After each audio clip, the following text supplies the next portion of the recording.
Fala pessoal, tudo bom por aí? Rodrigo que fala com vocês. Vamos aí à nossa primeira aula do curso de CryEngine. Galera, antes de mais nada, eu quero dar boas-vindas a vocês aí ao nosso curso de CryEngine, onde iremos aprender essa fantástica ferramenta para desenvolvimentos de jogos. Olha que legal! Bem classe A todo esse processo, né?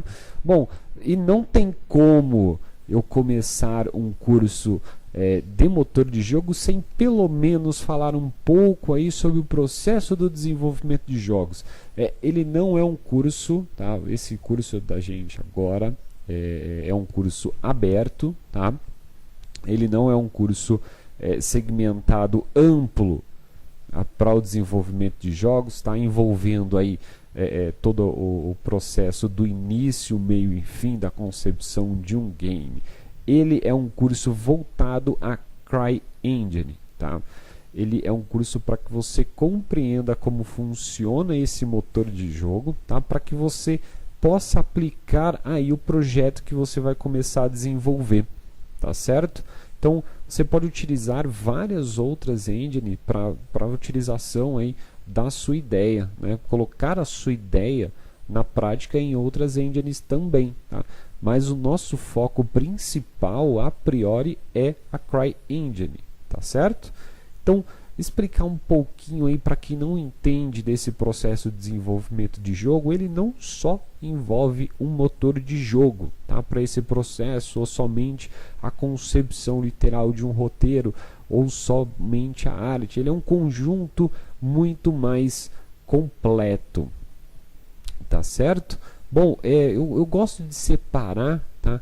Ele em alguns pontos eu vou sintetizar, é muito mais amplo do que eu vou passar para vocês, mas eu quero sintetizar para que antes que vocês comecem a produzir algum jogo, seja no motor gráfico da CryEngine, ou seja em qualquer outro, que vocês entendam um pouco esse processo, tá bom? Então, primeiramente eu gosto de separar que o começo, né, a priori de tudo, vem sempre com a ideia. Uma ideia de um jogo, uma ideia de como isso vai acontecer, uma ideia do que vocês realmente querem fazer e querem proporcionar. E essa ideia vem com um profissional dentro de um estúdio, ou de uma galera que se juntou para desenvolver um jogo digital em si, ou um jogo analógico, também não tem nenhum tipo de distinção para isso, que ele seria o game design do jogo, tá? Então ele basicamente, dentro da equipe, tá, de desenvolvimento de jogos, tá, ele tem a função uma das mais, né, importantes, tá, que ele basicamente é o cabeça do processo, tá, ele é o cérebro de todo o projeto em si, tá.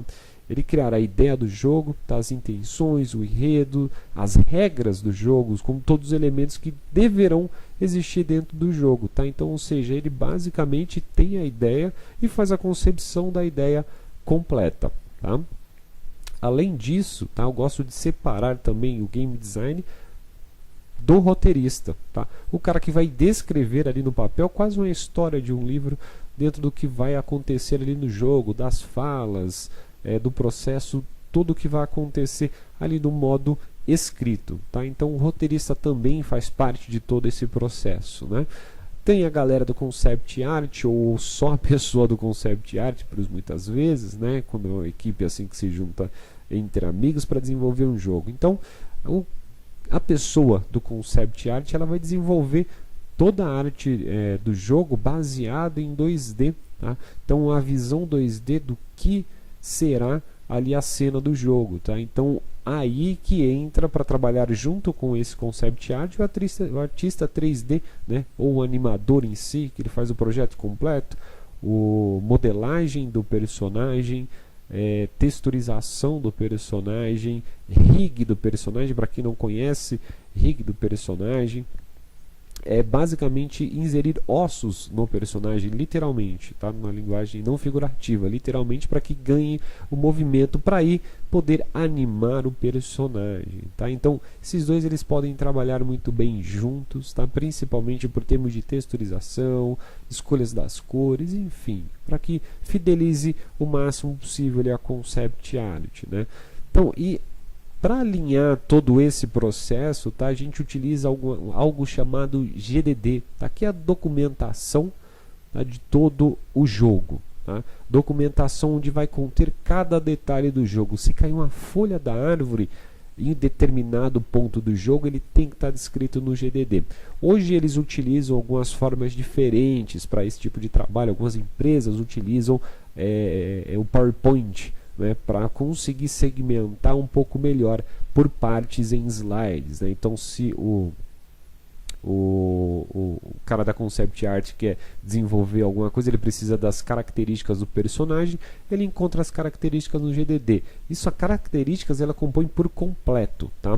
Tanto peso, altura, personalidade, cor do cabelo, olhos, enfim, tudo. Se ele tem algum gênero de poder, se não tem, se ele usa arma, se ele usa arma branca como espadas ou facas, enfim, ele no GDD vai estar totalmente descrito tudo o que vai acontecer no jogo e cada característica de personagem, se tiver animal, dos animais também, se tem algum processo juntamente na história, né, o que vai conduzir ou não conduzir a história, será totalmente descrito ali na documentação do jogo, certo?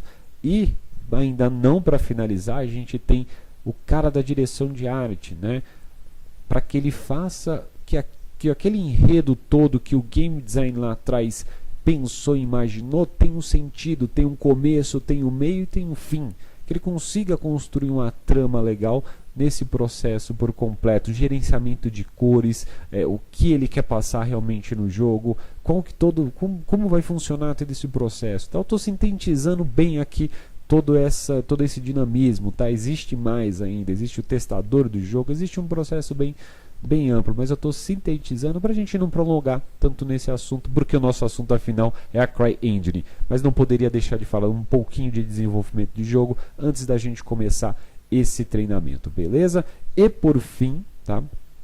E basicamente um dos mais importantes, tá, nesse segmento é o programador, tá? Chegamos à parte da programação do jogo. Agora a gente vai dar vida a tudo aquilo que a gente descreveu anteriormente, todos os personagens que foram animados, o roteiro que foi descrito, o cenário que foi composto, né? Tudo foi pronto, tudo está ali basicamente pronto. Agora a gente precisa fazer com que isso funcione. O programador é quem vai gerar todos os scripts, todo o processo da programação do começo, meio e término do jogo, assim bem como o início do jogo com o menu, enfim, ele faz todo esse processo e é muito legal, é muito interessante mesmo. Então, basicamente, é uma empresa com os seus campos, quase uma empresa industrial, onde cada um ali tem o seu setor, onde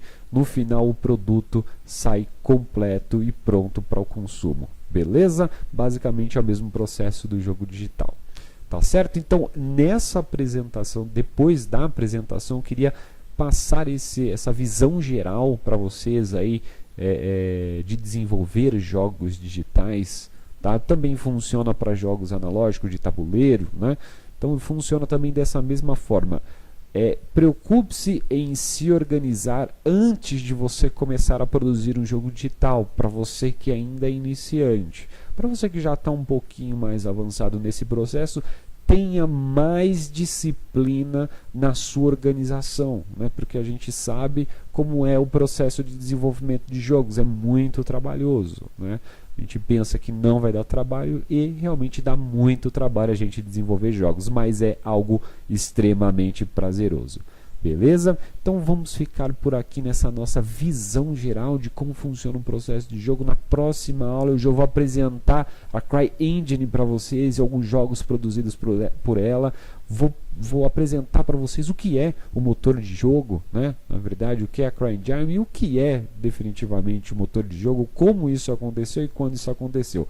Beleza? Então um forte abraço aí a todos vocês. Aguardo vocês aí na próxima aula, tá certo? E fui!